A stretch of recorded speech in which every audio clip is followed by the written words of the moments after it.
రాజా అశ్వపతి చాలా ఉదార స్వభావం కలవాడు. శ్రీరామునికి పరమ భక్తుడు. ఒకసారి ఆయనకు రామకథ వినాలని కోరిక కలుగుతుంది. అందుకని 31 మంది బ్రాహ్మణులను ఆహ్వానించాలని నిర్ణయించుకుంటాడు. రాజు ఈ బ్రాహ్మణులకు 100 మొహరీలు దక్షిణగా ఇవ్వాలనుకుంటాడు. ఈ మాట రాజ్యమంతటా పాకుతుంది. ఆ రాజ్యంలో 4 దొంగలు ఉంటారు. వారి చెవిన కూడా ఈ విషయం చేరుతుంది. మొదటి దొంగ, మనం రాజుగారి మహలులో చోరీ చెయ్యాలి. రెండవవాడు తర్కిస్తాడు, చోరీ అవసరమేముంది, రాజు రామకథ వినిపించే వాళ్లకు 100 మొహరీలు ఇస్తాడు కదా. మూడవవాడు, మనకు రామకథ రాదు కదా, చదువురాని వాళ్లం అంటాడు. అప్పుడు 4వవాడు ఇలా సలహా ఇస్తాడు, మనం బ్రాహ్మణుల వేషంలో వెళ్లి వెనుక వరుసలో కూర్చుందాం. దక్షిణ కోసం ఆశపడి ఆ 4 దొంగలు బ్రాహ్మణుల వేషంలో మహలుకు చేరుకుంటారు. రామకథ పఠనం కోసం బ్రాహ్మణులందరినీ ఒక పెద్ద గదిలో కూర్చోపెడతాడు రాజు. బ్రాహ్మణులందరూ కూర్చుంటారు. ఆ 4 దొంగలు ఆఖరి వరుసలో కూర్చొని రాజుగారు తమని పట్టించుకోరులే అనుకుంటారు. పక్కవాళ్లు పేజీ తిప్పగానే మనం కూడా పేజీ తిప్పుదాం. రామాయణ పఠనం ఆరంభమైంది.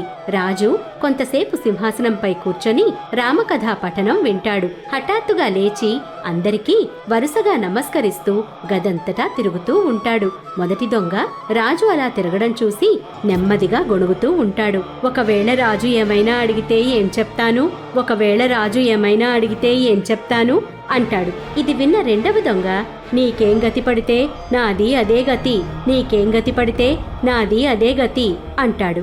ఇది విన్న మూడవ దొంగ, ఇది ఎప్పటి వరకు జరుగుతుంది, ఇది ఎప్పటి వరకు జరుగుతుంది అంటాడు. అప్పుడు 4వ వాడు, జరిగినంతసేపు జరగని, జరిగినంతసేపు జరగని అంటాడు. ఆ 4 రాజు దృష్టి నుంచి తప్పించుకునేందుకు ఈ విధంగా వల్లిస్తుంటారు. రాజు వారి దగ్గరకు చేరుకునేసరికి వాళ్ళు ఇంకా గట్టిగా మాట్లాడడం మొదలు పెడతారు. ఒకవేళ రాజుగారు అడిగితే ఏం చెప్పను, ఒకవేళ రాజుగారు అడిగితే ఏం చెప్పను, నీకు పట్టిన గతే నాకు పడుతుంది, నీకు పట్టిన గతే నాకు పడుతుంది, ఇది ఎప్పటి వరకు జరుగుతుంది, ఇది ఎప్పటి వరకు జరుగుతుంది, జరిగినంతసేపు జరగని, జరిగినంతసేపు జరగని అంటుంటారు.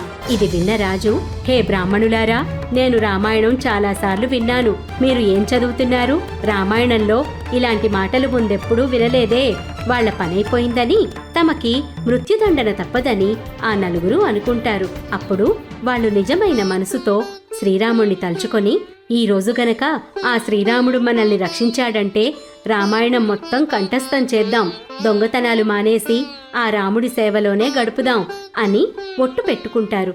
ఇంతలో మిగతా పండితుల్లోంచి ఒక వ్యక్తి లేచి, రాజా, ఈ 4 రామాయణంలోని కొన్ని సంఘటనల గురించి చెప్తున్నారు. ఈ మొదటి బ్రాహ్మణుడు పెద్ద విద్వాంసుడిలా ఉన్నాడు.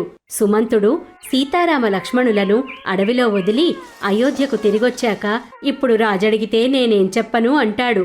ఈయన అయోధ్యకాండలోని ఒక ప్రసంగం చెప్తున్నాడు. దీనిని సాధారణంగా ఎవ్వరూ పట్టించుకోరు. మరి ఈ 2వ బ్రాహ్మణుడు నీకు పట్టిన గతే నాకు పడుతుందంటున్నాడు. దీని అర్థం ఏమిటి? అప్పుడు ఆ విద్వాంసుడు ఇలా అంటాడు, హే రాజా, ఇతను మొదటి వ్యక్తి కన్నా కూడా పెద్ద విద్వాంసుడు. ఇది హనుమంతుడు రామలక్ష్మణులను తన భుజాలపై కూర్చోపెట్టుకొని సుగ్రీవుని వద్దకు వెళ్ళినప్పటి మాట. అప్పుడు ఇదే మాట శ్రీరాముడు సుగ్రీవునితో అంటాడు, సుగ్రీవా, నాది కూడా నీ వంటి పరిస్థితే. నీ పత్నిని వాలి తన వద్ద బంధించాడు. నా పత్ని సీతను రావణుడు అపహరించాడు. నీ దుఃఖాన్ని నేనర్థం చేసుకోగలను. రాజు మరలా అడుగుతాడు, మహాత్మా, మరి ఈ 3వ బ్రాహ్మణుడు ఇది ఎప్పటి వరకు జరుగుతుంది అని అంటున్నాడు. దీని అర్థం ఏమిటి? ఈ మాట నేనింతవరకు రామాయణంలో విననే లేదు. అప్పుడు విద్వాన్ మహాత్మా ఇలా అంటాడు, ఈ 3వ బ్రాహ్మణుడు మహాజ్ఞాని. రావణుని దర్బారులో అంగదుడు కాలు పెట్టినప్పుడు మేఘనాథుడు రావణునితో ఇలా అంటాడు, హే తండ్రి, ఇది ఎప్పటి వరకు జరుగుతుంది? మొదట హనుమంతుడు దూతగా వచ్చాడు, మనం అతని ప్రాణాలతో వదిలేశాం. అతనేమో మన లంకను తగలబెట్టి పోయాడు. ఇప్పుడు ఈ 2వ దూత అంగదుడు వచ్చి తన పాదాన్ని ఇక్కడి నుండి ఎవరైనా కదపగలిగితే శ్రీరాముడు యుద్ధం మాని తిరిగి వెళ్లిపోతాడని అంటున్నాడు. ఇది విన్న రాజు హతాశుడై, మరి ఈ 4వ బ్రాహ్మణుడు జరిగినంతసేపు జరగని అంటున్నాడు. దాని అర్థమేమిటి మహాత్మా? దానికి విద్వాన్ మహాత్మా ఇలా చెప్తాడు: హే రాజా, ఇతను ఈ మొత్తం సభలోకే మహాజ్ఞాని. ఇతను రావణుడు అతని భార్య మండోదరి మధ్య జరిగిన సంభాషణను విశ్లేషిస్తున్నాడు. మండోదరి సీతామాతను వదిలిపెట్టమని పదే పదే చెప్తుంటే అప్పుడు రావణుడు జరిగినంతసేపు జరగని, రాముడు విష్ణుమూర్తి అవతారమని నాకు తెలుసు. ఒకవేళ నేను రాముణ్ణి ఓడిస్తే నాకు ఖ్యాతి వస్తుంది. ఒకవేళ చనిపోతే నాకు సద్గతి కలుగుతుంది. నాకు దేనికి చింత లేదు మండోదరి. ఎలా జరుగుతుందో అలా జరగని. ఈ మాటలు విన్న రాజు చాలా ప్రభావితుడవుతాడు. నేడు మనకు జీవితంలో మునుపెన్నడూ వినని ప్రసంగం వినే అదృష్టం కలిగింది. ఆ నలుగురు దొంగలు ఎంతో భావుకతకు లోనై శ్రీరామనామం జపం చేయడం మొదలు పెడతారు. మహారాజు ముందు చెప్పినట్లుగా బ్రాహ్మణులందరికీ 100 స్వర్ణముద్రలు ఇస్తాడు. ఆ తర్వాత ఆ నలుగురు ఆ రాముని కృప వల్ల దొంగతనాలు మానేసి రాముని భక్తికి జీవితాన్ని అంకితమిస్తారు. నేస్తాలు, నిజమైన భక్తి ద్వారా ఎవరైనా కూడా చెడు మార్గాన్ని వదిలి మంచి మార్గంలోకి రావచ్చు అని ఈ కథ ద్వారా మనం తెలుసుకోవచ్చు. ఒక వ్యక్తి ఎంత పాపాత్ముడైనా కూడా భగవంతునిపై విశ్వాసం, ఆయన కృప వల్ల తన తప్పులను సరిదిద్దుకోవచ్చు. నిజమైన మనసుతో చేసిన ప్రార్థన, భక్తి వల్ల భగవంతుడు ఎల్లప్పుడూ మనతోనే ఉంటాడు. మనల్ని సరైన మార్గంలో నడిపిస్తాడు. మనం ఎల్లవేళలా నిజమైన స్వచ్ఛమైన మార్గంలోనే నడవాలి. అయోధ్య నగరంలో ఒక ధర్మశాల ఉండేది. అది ఒక సాధువు పర్యవేక్షణలో ఉండేది. ఆయనకు శ్రీరాముడంటే అత్యంత భక్తి. ఎల్లవేళలా జై శ్రీరామ్, జై శ్రీరామ్ అని కీర్తిస్తూ ఉండేవాడు. ధర్మశాల ఆఖరి అంతస్తులో ఒక గదిలో ఆయన శ్రీరాముని ప్రతిమను స్థాపించి ప్రతిరోజు తెల్లవారుజాము 4 గంటలకు శ్రీరాముని భజన కీర్తనలు చేసేవాడు. ఒకసారి ఆ ధర్మశాలలో కిషోర్ అనే యువకుడు రాత్రి ఉండడానికి వస్తాడు. పగలంతా అతను ఎంతో పనిచేసి అలసిపోయి ఉంటాడు. ప్రతిరోజులాగే ఆ రోజు కూడా సాధువు తెల్లవారుజామున శ్రీరాముని జపం మొదలు పెడతాడు. గట్టిగట్టిగా జై శ్రీరామ్, జై శ్రీరామ్ అని కీర్తిస్తుంటాడు. ఇంతలో కిషోర్కు మెలకువ వస్తుంది. అప్పుడు సమయం చూస్తే తెల్లవారుజాము 4 గంటలవుతుంది. కిషోర్కు గాఢ నిద్ర వస్తూ ఉంటుంది. కాని సాధువు చేసే రామనామ జపం వల్ల అతనికి మెలకువ వచ్చేస్తుంది. కిషోర్ తన గది నుంచి ఆఖరి అంతస్తులోని శ్రీరాముని విగ్రహం పెట్టిన గది వద్దకు వెళతాడు. అక్కడ సాధువు రామనామ కీర్తన చేస్తుంటాడు. కిషోర్ అక్కడికి వెళ్లి సాధువుతో, అయ్యా, గట్టిగట్టిగా రామనామ కీర్తన చేసే సమయమా ఇది? ధర్మశాలలో అందరూ నిద్రపోతున్నారు. ఇంత పొద్దున్నే అందరి నిద్ర ఎందుకు పాడు చేస్తున్నారు?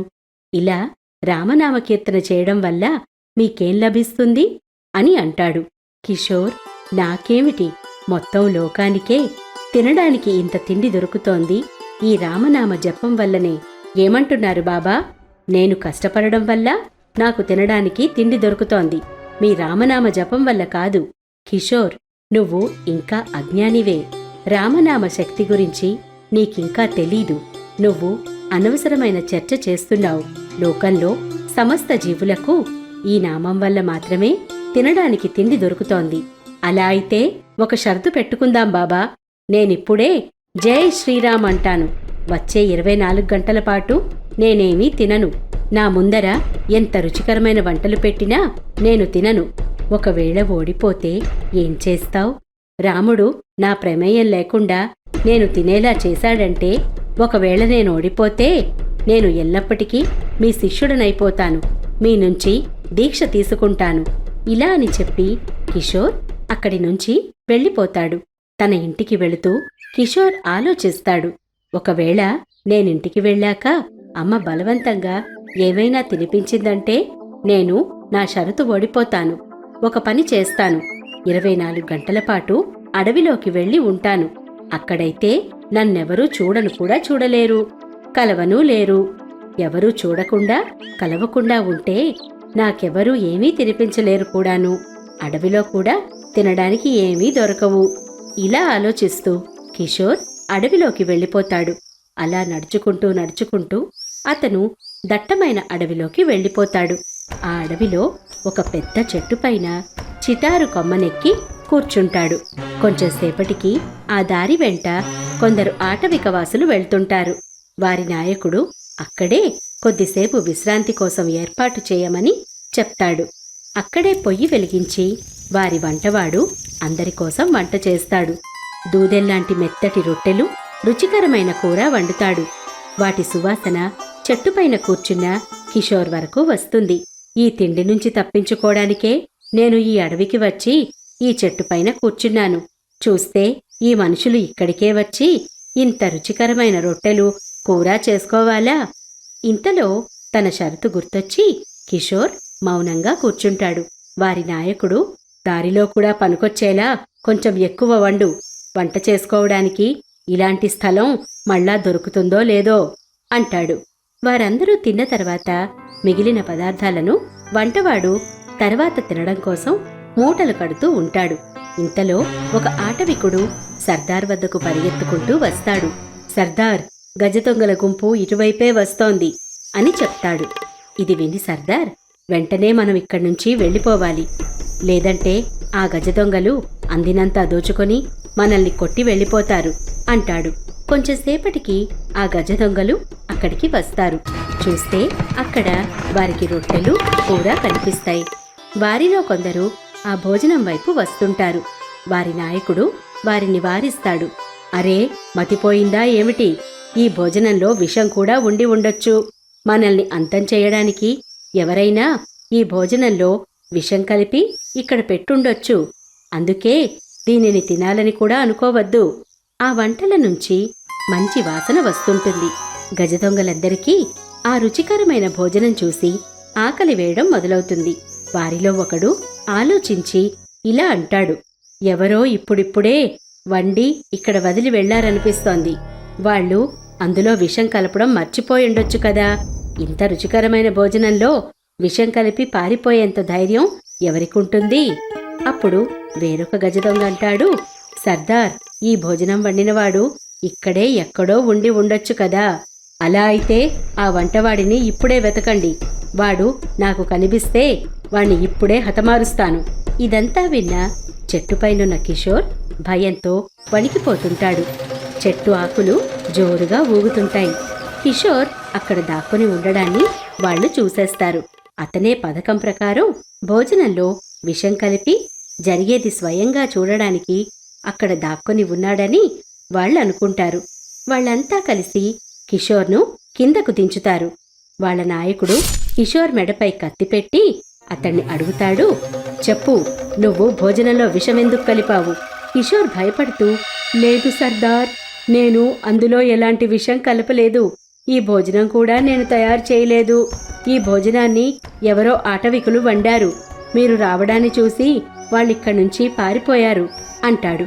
దొంగల నాయకుడు కిషోర్ మాటలు నమ్మడు. సరే, నువ్వీ భోజనం వండకపోతే, విషం కలపకపోతే మొదట నువ్వే ఈ భోజనాన్ని తిను అంటాడు. సర్దార్, మీరేమైనా చెయ్యండి, కానీ నేనీ భోజనాన్ని మాత్రం తినలేను. తినకపోయావో ఇప్పుడే నా చేతుల్లో చస్తావు. ఇది విని కిషోర్ రొట్టె విరిపి తినడం మొదలు పెడతాడు. దానిలో కిషోర్ విషం కలపలేదని దొంగల నాయకుడికి నమ్మకం కలిగాక దొంగలంతా కలిసి ఆ భోజనాన్ని తింటారు. తాను షరతు ఓడిపోయానని కిషోర్కు అర్థమవుతుంది. ఆ క్షణమే అతను సాధువు మహారాజ్ వద్దకు వెళ్లి తన ఓటమిని స్వీకరిస్తాడు. స్వామి, మీరు నిజం చెప్పారు. రామనామ మహిమ అనంతమైనది. ఇష్టం లేకపోయినా ఆయన కృప వల్ల నేను ఆహారం తిన్నాను. అప్పట్నుంచి కిషోర్ రామునికి పరమ భక్తుడైపోతాడు.